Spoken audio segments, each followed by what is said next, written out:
नमस्कार। आप सभी बीए पार्ट द्वितीय वर्ष के विद्यार्थियों का आज के व्याख्यान में स्वागत है। आज हम हमारा सेकंड यूनिट का जो अवधारणा है जनसंख्या की, उस पर चर्चा करने जा रहे हैं। पिछले व्याख्यान में भी हमने चर्चा की थी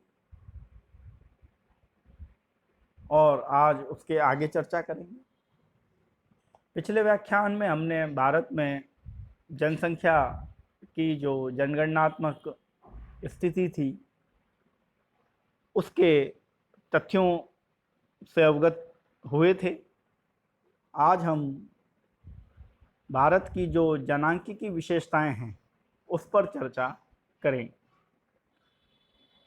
भारत में जन्म दर, मृत्यु दर एवं शिशु दर तीनों घट रही हैं, परंतु विकसित देशों की तुलना में जो इनकी आवृत्ति है वह कम है।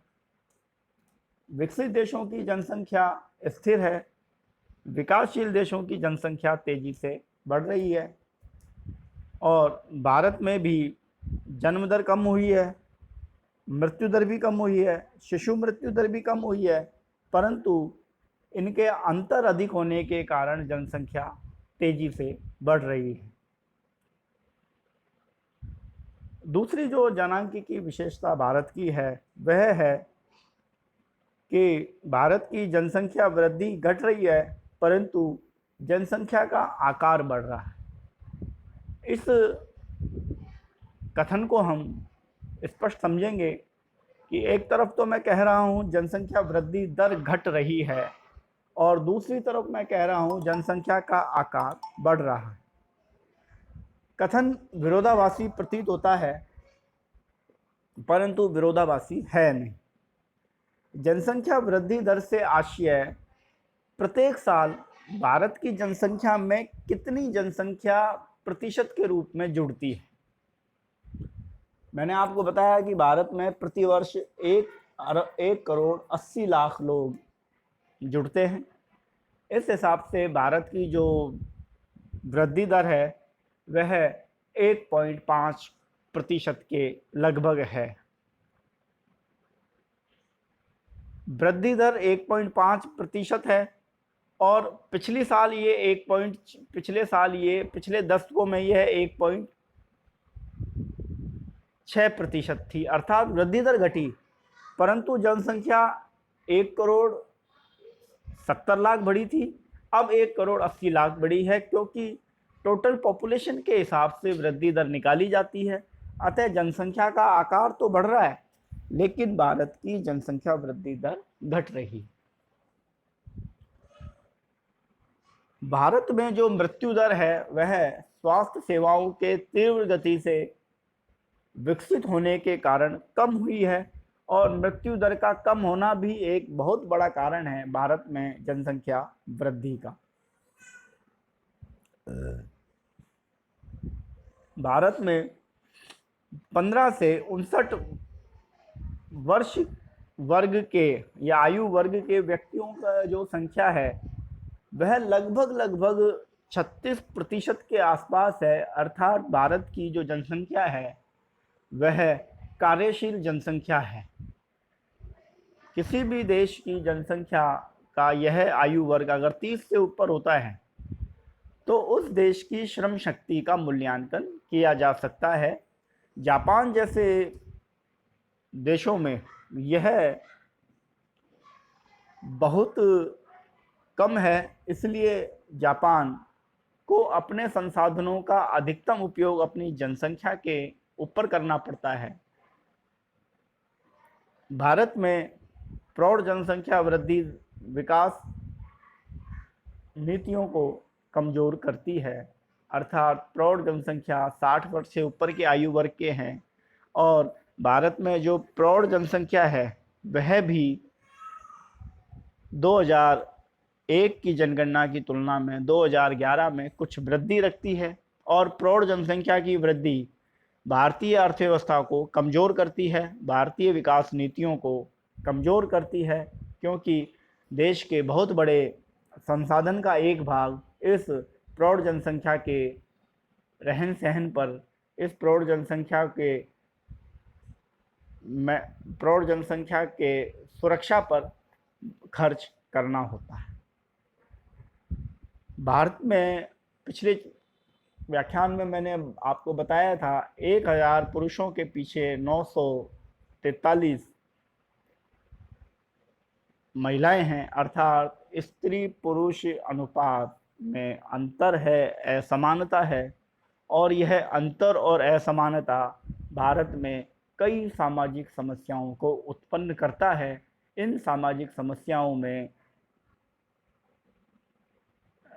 महिलाओं के प्रति हिंसा, बलात्कार की घटनाएं, दहेज प्रथा,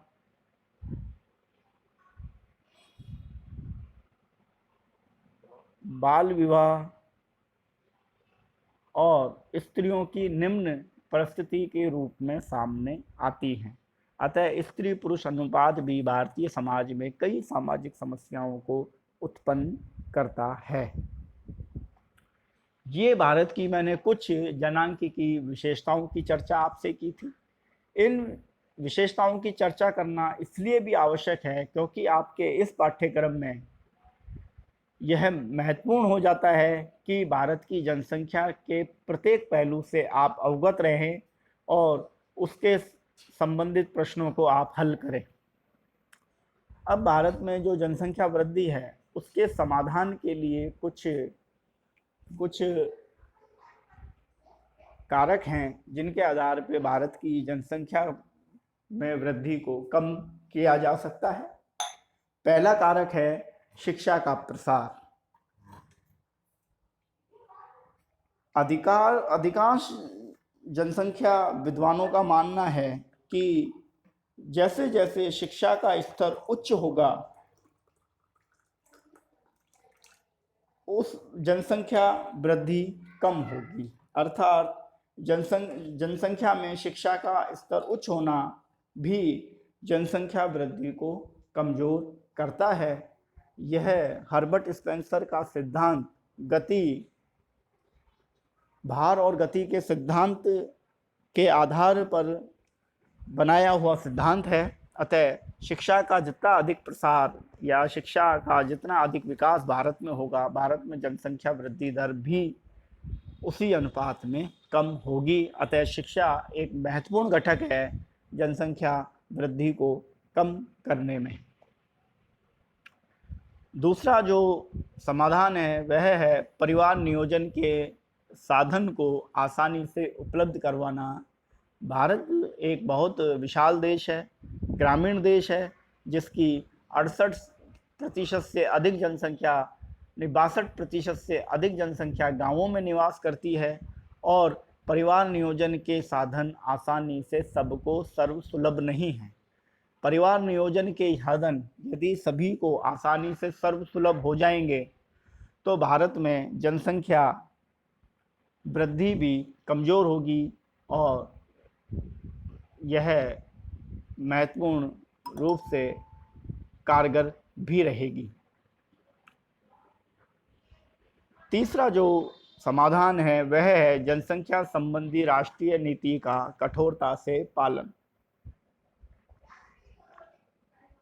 भारत में जनसंख्या संबंधी नीति 2000 में बनाई गई थी और उससे पहले जब भारत में जनसंख्या नीति बनी तो यह देखने में आया कि जनसंख्या नीति का सरकारें कठोरता से पालन नहीं करवाती।